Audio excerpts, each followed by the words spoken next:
It begins not with a body, but with an absence. A man steps into the shadows, and then he is gone. No witnesses, no screams, no sound of struggle, only silence, heavy and suffocating, lingering in the air like smoke after a fire.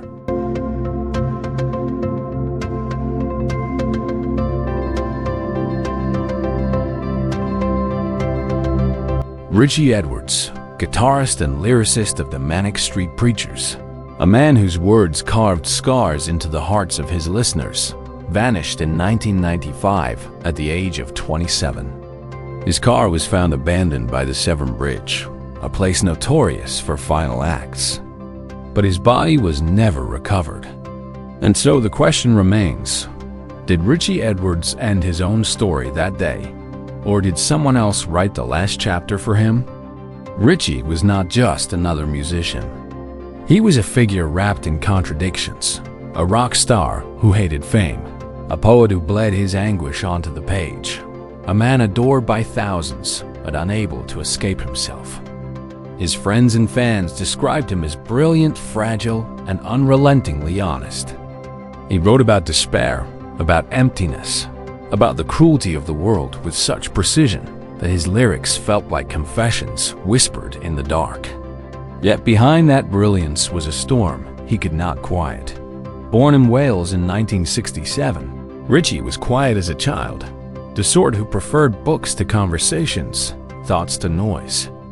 He carried within him the loneliness of an old soul trapped in a young body. By the time he joined the Manic Street Preachers, he had already learned to hide his pain behind wit and sharp intelligence.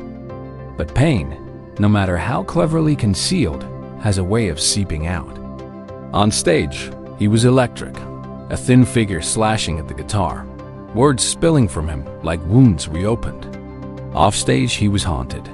Stories of his self-destruction spread even as his fame grew. He carved words into his own skin with razors, left cryptic notes for friends, disappeared into nights of drinking and silence.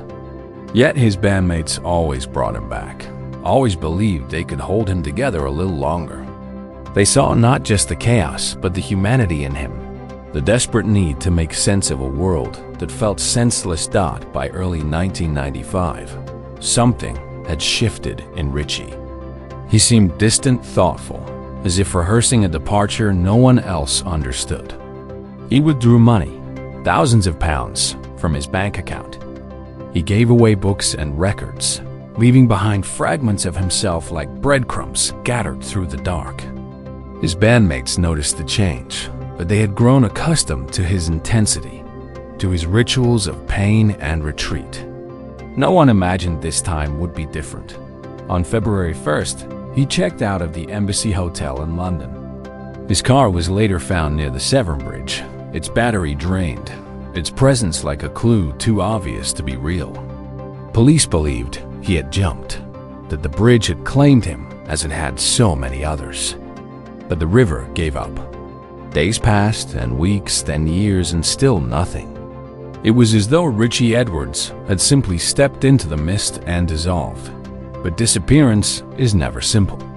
Behind the official story, behind the neat explanation of suicide, darker questions began to stir. Friends recalled that Richey had been reading about vanishing acts, about poets and artists who had walked away from the world.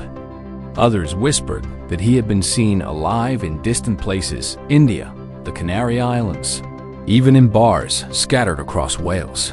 Sightings, all unproven, yet persistent. Each one kept the wound open, each one a reminder that the truth was still hiding somewhere in the shadows, and so the mystery deepened. Did Richey plan his vanishing carefully and deliberately as the final art piece of a life obsessed with pain and meaning? Or was he swallowed by despair, leaving behind only questions for those who loved him? Or most chilling of all, was he taken, silenced by forces we cannot see, his disappearance engineered to look like choice? No one knows. But one thing is certain. The absence of Richey Edwards still speaks louder than any presence. His words remain, his music echoes, but the man himself is lost, hovering forever between life and death, myth and memory. And as the years went on, silence became its own kind of evidence. His family refused to declare him dead for over a decade, holding on to the hope that one day he might walk back through the door. But hope can be as haunting as grief. And the longer the silence stretched, the more it began to feel like an answer in itself. Yet answers are never so simple. Because every time the world tried to close the book on Richey Edwards, another detail, another shadow, another rumor would tear it open again. In the weeks before his disappearance, Richey seemed to be moving through life like a man already half in shadow. Friends recalled moments when his eyes seemed distant, fixed on something far away, as if he were rehearsing a script the rest of the world wasn't allowed to read. He spent hours alone, poring over books of poetry and philosophy, underlining passages that spoke of exile, erasure, and escape. He was fascinated by those who had chosen to vanish: Arthur Rimbaud, the poet who abandoned writing at his prime and disappeared into obscurity; Sylvia Plath, who ended her own story in a sealed kitchen; and even the Japanese novelists who wrote about characters drifting into disappearance as if it were liberation. For Richey, disappearance seemed less like an accident and more like an art form, a final act that could speak louder than words. But beneath this intellectual curiosity was something more raw. Richey's self-destructive patterns had always been visible in his self-harm, his eating disorders, his drinking, but in his last months, there was a disturbing calmness about him. He began giving away personal belongings, records, and cherished books. He left gifts for friends, cryptic tokens that felt more like farewells than gestures of generosity. Some dismissed it as typical Richey behavior, dramatic and impulsive, but others, looking back, saw the signs as undeniable. He was leaving breadcrumbs for a departure. On the morning of February 1st, 1995, Richey was supposed to board a flight with his bandmate to America, where the Manic Street Preachers had scheduled promotional events. But he never got on the plane. Instead, he withdrew £200 from his bank account. In the days prior, he had already taken thousands of pounds, as though preparing for a journey no one else would see. At 7 a.m., he checked out of his hotel room in London, calm and quiet, leaving nothing behind to suggest where he was going. Hours later, his Vauxhall Cavalier was spotted near the Severn Bridge, a site infamous for suicides. Inside the car were photos of family, a passport, and personal items. But the engine was dead, the battery drained, and Richey was nowhere to be found. The police leaned quickly toward suicide. The bridge had claimed countless lives, and the symbolism was undeniable. But when divers searched the waters, nobody surfaced. Days became weeks, weeks became months, and still no trace. In cases of confirmed suicides from the Severn Bridge, recovery was grim but inevitable. Bodies eventually surfaced downstream, claimed by the tide. But in Richey's case, the river gave nothing back. It was as if the water itself had swallowed him whole, leaving only silence. His family refused to believe it. They insisted that Richey was too deliberate, too intelligent, too purposeful to leave without a trace. His sister Rachel, his parents all clung to the hope that he had staged his disappearance as a kind of escape, that he was out there somewhere, living under a different name, free of the weight that had dragged him down for years. They begged police to look beyond suicide, to consider other possibilities. But evidence was thin, and as time passed, the official story hardened into something resembling truth. And yet, strange sightings began to surface. A man resembling Richey was seen in Goa, India, thin, scruffy, quiet, living among drifters and backpackers. Another claim placed him in the Canary Islands, sitting alone in a bar, sipping quietly, eyes darting to the door as if afraid of recognition. Some said he had been spotted in Wales, lingering near familiar places but never close enough to touch. None of these sightings were confirmed, none verified by proof, but they kept the possibility alive.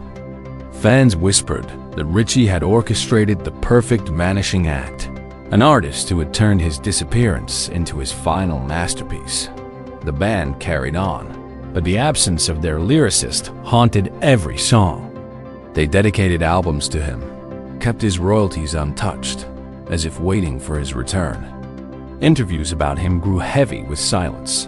Bandmates would shift in their seats, eyes dropping, words faltering. They refused to close the door on him, even as years turned into decades. Yet behind the hope was fear. Because for every romantic theory of Richey living in exile, there was the darker reality that something had happened between the moment he left the hotel and the moment his car was abandoned.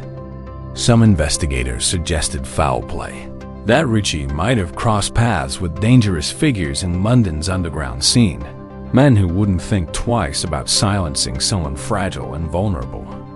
Others whispered about the darkness of the music industry itself, about debts, about secrets, about the way the machine chewed up those who didn't conform. The car by the Severn Bridge was too neat, too symbolic, too staged. A body that never surfaced.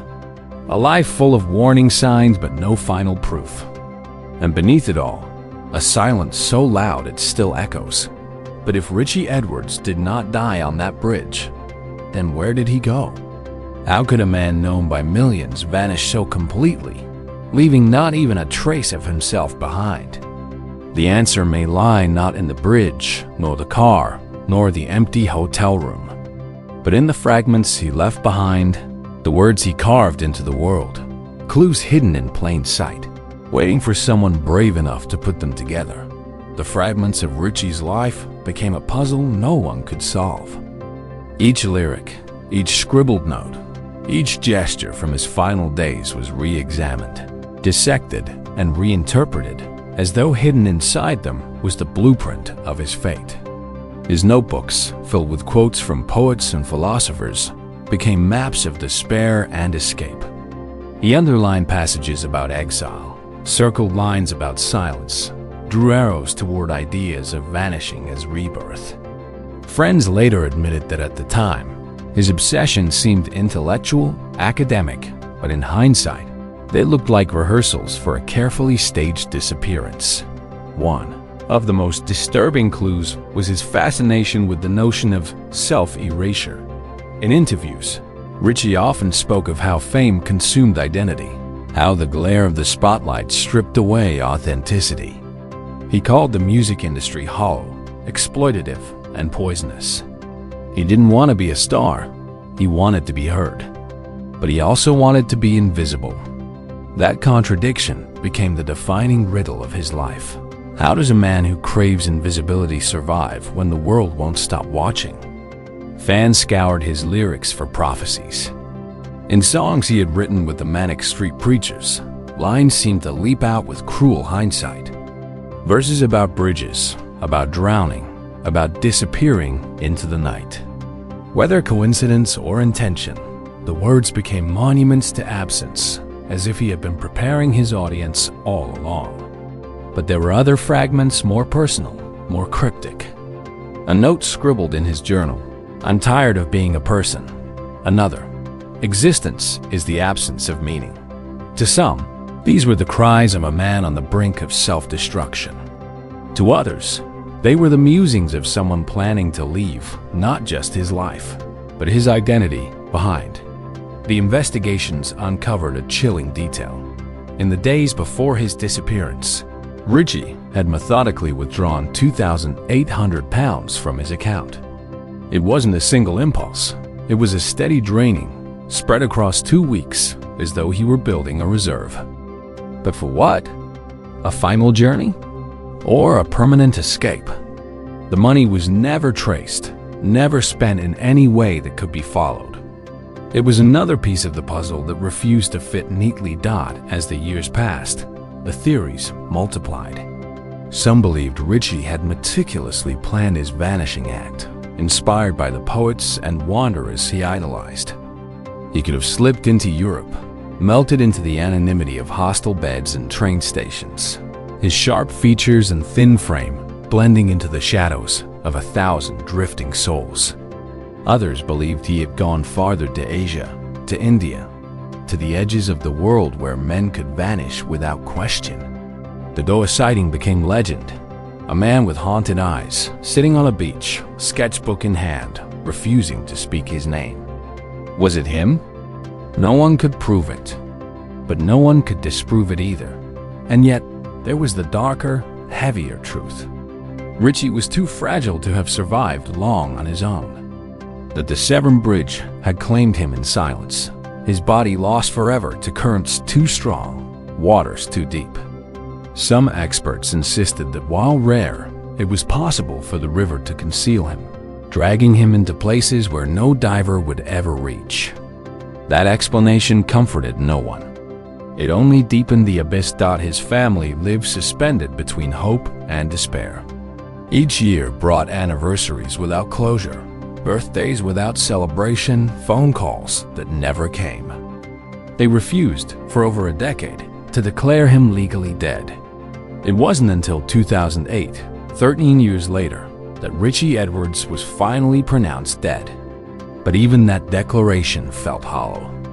To his fans, to his bandmates, to those who had loved him, he remained more ghost than corpse. His absence more alive than any grave could be. The Manic Street Preachers carried his shadow with them into every performance. They left his royalties untouched, as if saving them for the day he would walk back through the door. They spoke of him in the present tense, as though he were still somewhere out there, listening. And perhaps that was the cruelest part of the mystery, not knowing whether the man they mourned was truly gone, or whether he had simply chosen a silence too deep to break. But then came the whispers. In the mid-2000s, reports emerged of police files suggesting that Richey's car had not simply been abandoned near the Severn Bridge, but may have been moved there after the fact. Witnesses contradicted each other, timelines blurred. The neat picture of a man driving to his death began to unravel. If the car was staged, then the bridge was not an ending, but a decoy. If that was true, then someone, somewhere, knew far more than they ever revealed. And so the mystery turns on itself again. Was Richey Edwards a victim of his own despair, or a prisoner of someone else's silence? Did he choose to vanish, or was he erased? The bridge, the car, the silence, they all remain. But the man himself is still missing. And until that absence is answered, Richey Edwards will remain what he always feared and desired in equal measure.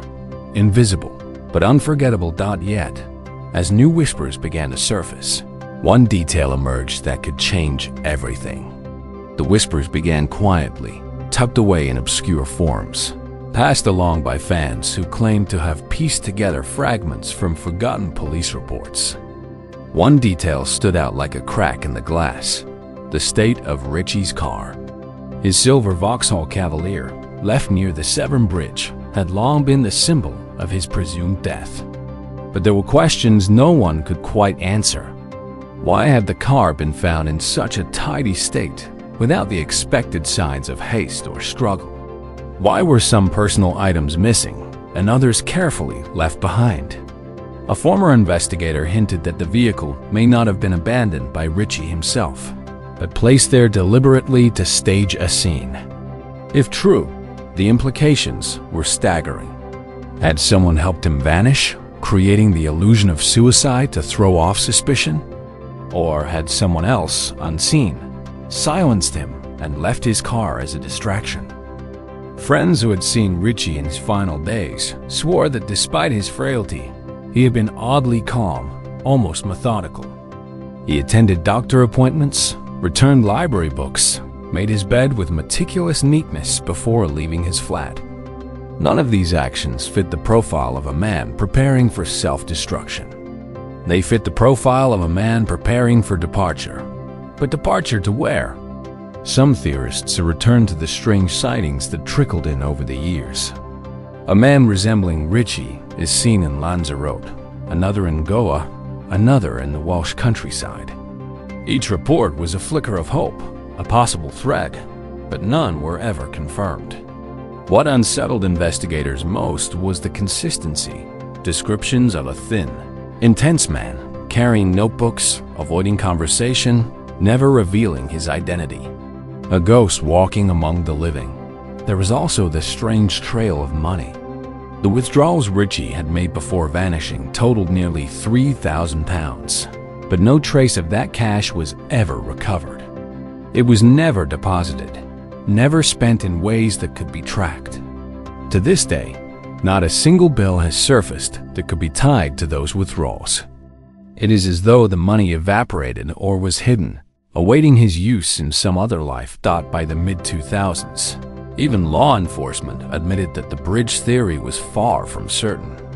Investigators privately conceded that without a body, without evidence of a leap, the truth was unknowable. And so, in the vacuum of certainty, darker theories took root. Had Richey become entangled in something larger, an underground scene, a network of those who, like him, wished to disappear from the world? Or was he perhaps prey to someone who saw his fragility as an opportunity? One claim, buried in rumor, suggested that Richey had arranged to meet someone on the morning he vanished. The name of that someone has never surfaced, but the idea lingers like smoke. If true, then he did not walk into oblivion alone. As the years stretched on, the mystery itself began to feed on the silence. Richey became a myth, a figure both mourned and worshipped. To fans, he was no longer simply a missing musician, he was the embodiment of the unanswerable. His words, once lyrics, became scripture for those lost in the darkness he had described so well. His absence was not just personal, it was cultural, a wound that refused to heal. Yet beneath the myth, beneath the endless speculation, one truth remained. Someone, somewhere, knows more than they have ever said.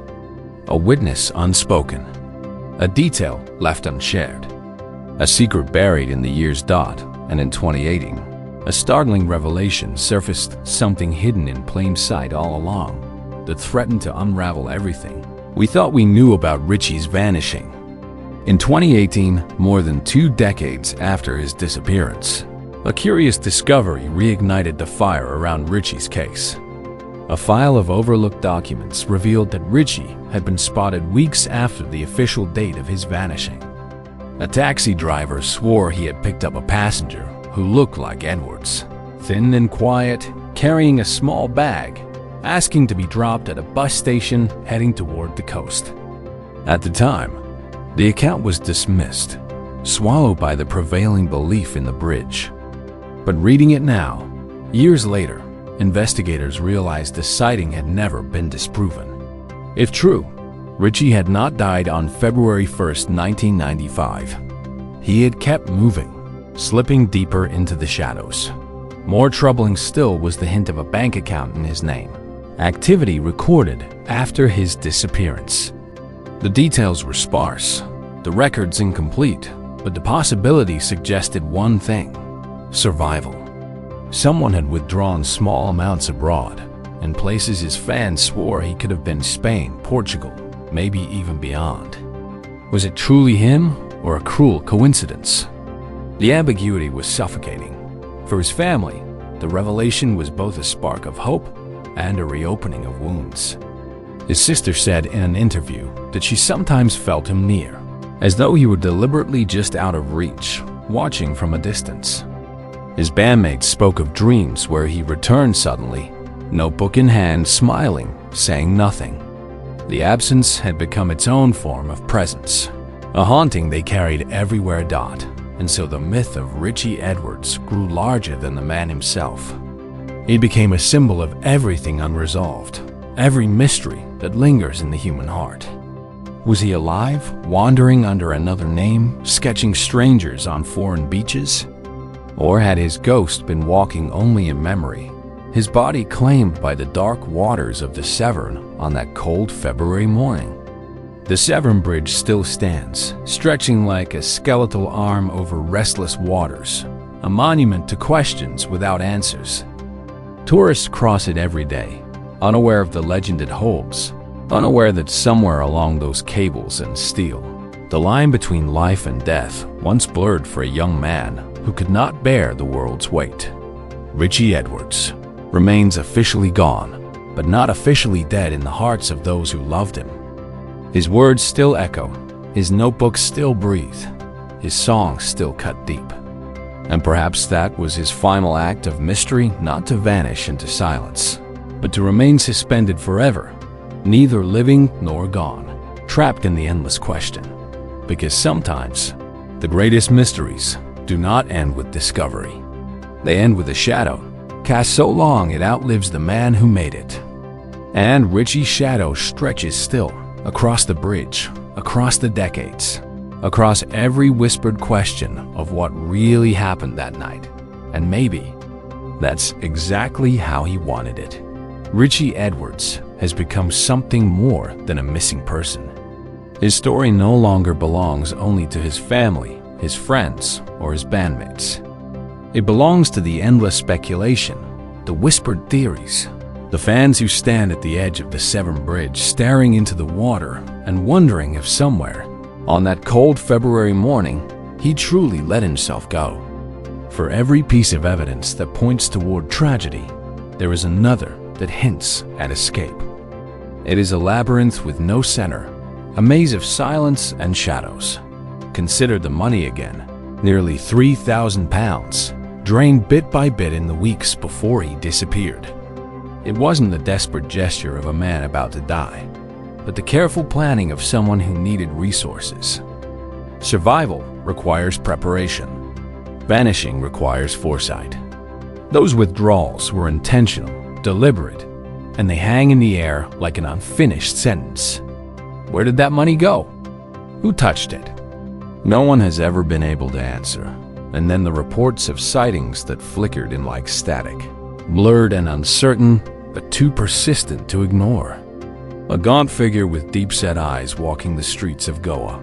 A silent man in a bar in Lanzarote, scribbling furiously in a notebook. A shadow drifting through the Welsh countryside. Each description is different, yet similar enough to strike a chord of fear and hope. Were they projections of grief, hallucinations of a culture unwilling to let go? Or were they the footprints of a man who had chosen to live in the margins of the world, a ghost in his own lifetime? The most unsettling thought is this: what if he wanted to be found, and yet never fully? What if the fragments he left behind were not accidents, but breadcrumbs scattered deliberately, not toward a conclusion, but toward an eternal state of uncertainty? Richey Edwards was, above all else, an artist. And perhaps his greatest work was not a song, not a lyric, but the performance of his own disappearance. For his family, the years became a prison of hope. His parents refused to declare him dead for more than a decade, as if leaving the door open might one day invite him home. His sister spoke often about how she felt him near, as though his spirit clung to the family like a restless tide. Every phone call became a question mark. Every knock at the door felt like it might be him, finally stepping out of the shadows. But it never was. The band carried his absence like a ghost sitting at the edge of every rehearsal. They left his royalties untouched, as though preserving a seat at the table for him. They spoke about him as if he might walk in at any moment, as if his vanishing was not final but simply delayed. The Manic Street Preachers became a band divided between what was and what could never be again. And yet, in a way, his disappearance gave them a permanent mythos, an aura no other group could ever replicate. The mystery grew larger than the man. Richey Edwards became a legend, his life and absence immortalized in the same breath. He became part of a pantheon of lost icons, figures who left young, whose endings were either too sudden, too strange, or too incomplete to ever be accepted. Jim Morrison, Amelia Earhart, D.B. Cooper. To that list, the name Richey Edwards is forever bound. But what if the story we tell ourselves is wrong? What if Richey's absence is not death, not myth, but exile? In 2018, when the resurfacing of old police files suggested sightings weeks after his disappearance, the possibility took on new weight. Imagine him alive, stripped of fame, wandering as a nameless drifter. A man who once stood on stage beneath burning lights, now sitting in a cafe where no one knows his name, sketching in silence, invisible yet free. To some, it is a tragic fantasy. To others, it is the only version of this story that makes sense. The Severn Bridge, though, still stands as a monument to the darker possibility. On that frigid morning, he may have stepped from concrete into nothingness, surrendering himself to the icy pull of the river below. The Severn is not forgiving. It does not return its secrets easily. Bodies vanish there, consumed by currents too strong, depths too unforgiving. If that was his ending, then the bridge is not just steel and cables. It is his unmarked grave. And perhaps that is the cruelest truth of all that we will never know. That uncertainty has become the heart of the story. The reason Richey endures is more than just another tragedy. His absence is infinite space, filled with projection, obsession, longing, and myth. Every fan who listens to his words hears a different ghost. Every investigator sees a different clue. Every family member feels a different kind of grief. The truth is gone, swallowed on that February morning. Maybe it lies in the waters beneath the bridge. Maybe it lies in a cafe in Spain, in a sketchbook buried in some forgotten hostel room, in a nameless grave in a country far from home. Or maybe the truth was never about where Richey went at all, but about the way he forced the world to confront what cannot be solved. And so the story remains suspended, like a question that refuses to be answered. Richey Edwards is both alive and dead, both victim and architect of his fate. He's the shadow on the bridge, the figure in the bar, the ghost in the lyrics, the silence in the music. He's a mystery that will never be finished, an unfinished song playing endlessly in the minds of those who remember him. And perhaps that is exactly what he wanted. To be ungraspable, to be eternal, not in life or in death, but in mystery. The Severn Bridge stretches endlessly, a line between worlds. Somewhere, out there, Richey Edwards still lingers not in body, not in flesh, but in absence, in shadow, in silence. And sometimes, silence is the loudest legacy of all dot. And so we stand, staring into the same abyss that swallowed him, knowing that every theory, every fragment, every whispered sighting may only ever be part of the illusion. Richey Edwards wanted truth, but he also wanted disappearance. He wrote of silence. He lived in contradictions, and in the end, he became the contradiction himself, present through his absence, louder through his silence. The bridge hums with the weight of cars rushing across, day and night, while beneath its steel bones, the water whispers secrets no one can drag back into daylight. Somewhere in that endless current lies either the truth or a void that will never give it up. Richey is everywhere and nowhere. In the notebooks, in the songs and the ghost stories that fans pass to each other like sacred scripture. In every pause of music, in every unfinished lyric, in every eye staring down at the restless Severn, hoping for an answer that never comes, and maybe that's the final truth. Richey Edwards is not meant to be solved. He is meant to haunt. His disappearance is not an ending. It is the performance of a lifetime, still unfolding decades later, still leaving the audience breathless. The curtain never fell. The stage lights never dimmed. The act is still going on, and we are all still watching.